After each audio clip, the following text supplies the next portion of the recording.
What is going on, guys? Socks here. Welcome back to the channel. Welcome to the channel if you're new. So today we are going to be touching on AMC's chart, some DD we have with AMC, some SPY DD, GameStop, and then the rest of the economy and DD going on towards the end of the video to close out the video. All I ask you guys to do is stay till the end of the video so you don't have to watch another update video here on YouTube. Also, hit the like button. It's free. Let's get into it. So at the time of making this video, AMC is trading at $6.08, trading very little volume today. And over the past few days, volume has been decreasing. We thought AMC was going to break back up into this parallel channel come today. However, it's definitely being negatively affected by how the market is reacting to what Fed Powell is saying, which we are going to be touching on in a minute. But decreasing volume on a move down is a good thing to see. It means that sellers are not in a strong position to sell the stock downwards. Not a lot of people are selling. This isn't legitimate selling pressure or legitimate bearish pressure on the stock, to say the least. Now, we've already made higher highs and higher lows, so that is already a good thing to see with AMC. We didn't invalidate anything. If AMC does break below the $6 level, just watch 573 and then 552 for a bounce somewhere in that zone, that 25-cent range for AMC to bounce back up above $6, so on and so forth. I still do believe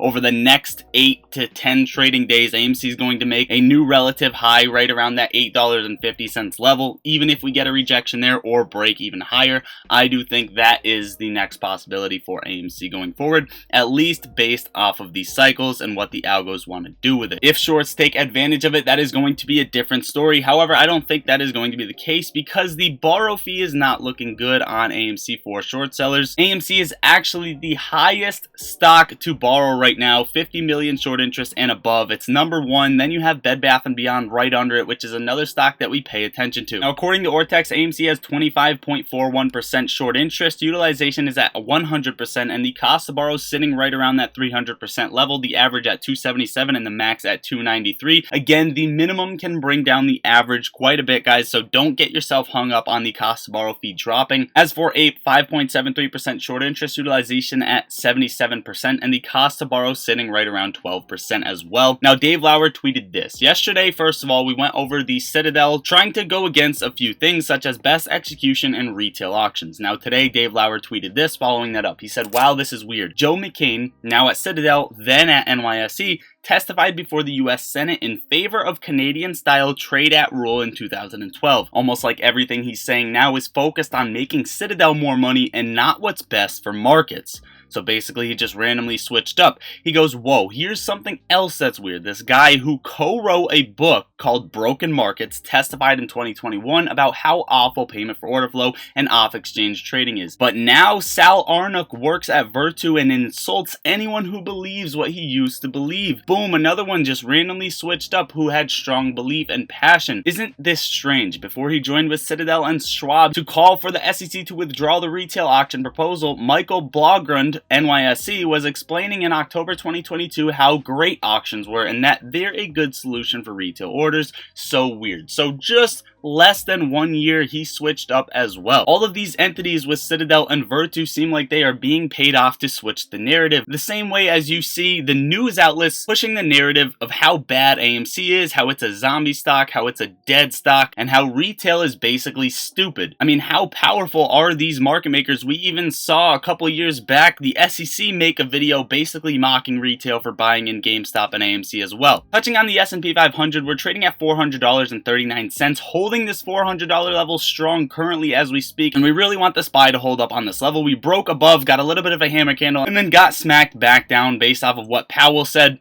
We broke over 404, we came back in this channel, and now the SPY is at a decision zone. Ultimately, just watch a break under 400 and then $393. We're in this zone between 393 and 404 for the SPY to finally make a decision to see where it wants to go. If it does break lower, I'm watching for a hold on this ascending support level that we have right here on the S&P 500. The same thing goes for AMC. It did not invalidate anything yet. It's still making higher highs and higher lows as we speak, and the bear market isn't necessarily a valid case just yet for the S&P 500. Today, Fed Chair Jerome Powell says many unusual factors are affecting inflation and don't know how this is going to play out. Basically, we do not like uncertainty in the market. Investors who buy into the stock market, who buy into equities, do not like uncertainty. This off rip is already horrible for the market, and that's why you're seeing it bleed. He follows this up and said that banks are already developing climate scenarios and are looking for guidance. So banks are worried, banks aren't in the best spot,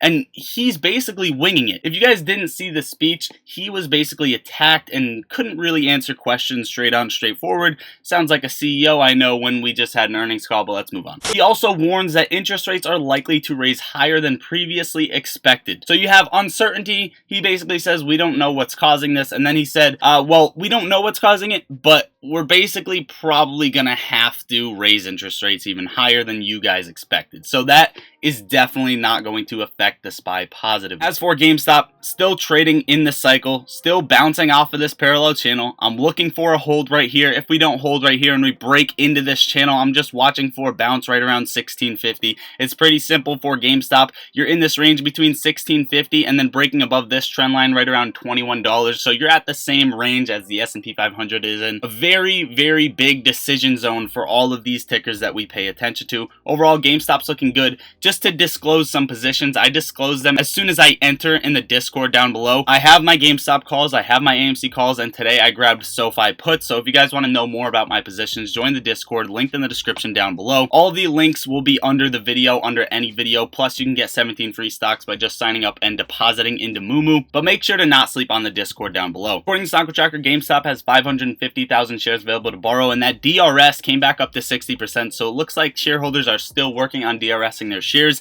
The fee is at 9.3%. It's not looking good on GameStop. They have been continuously dropping the fee. I think that retail is paying more attention to doing DD into AMC and trying to get market reform, so more eyes are on AMC. But GameStop is always going to be here. I think GameStop is always going to squeeze with AMC no matter what the cost to borrow fee is that's reported to us. Now, a few extra stuff. Facebook is planning to fire thousands of more employees starting this week. China has just fired tens of thousands of central government employees. Speaking of China, China's foreign minister says that China and US are on course for conflict, which is not a good thing to see. And it's also not good for markets in general, but mostly not good for our safety, right? We do not want a World War III coming to fruition. You guys let me know what you think about this in the comments down below. Also, Japanese workers' real wages fell by the most since 2014 despite the government's push for pay. Economically, watching Japan is like watching a horror movie. They are not doing well. Plus, Argentina, Chile, Bolivia, plus Argentina and many others, including Brazil, are considering creating a lithium OPEC, while the world's #1 gold miner is experiencing stagnant gold output, and the #2 world's largest gold miner has had its gold output fall to a 22-year low. While the demand is rising, Iran has announced a massive discovery that could represent the second largest lithium deposit in the world. This comes as they want to join BRICS right as the world transition to electric vehicles. It is estimated that China refines 60% of the world's lithium. BRICS is a resource-based bloc which many continue to discount. So guys, in my opinion, aside from war, it looks like a lot of entities are coming together against the US, against what we have as a currency,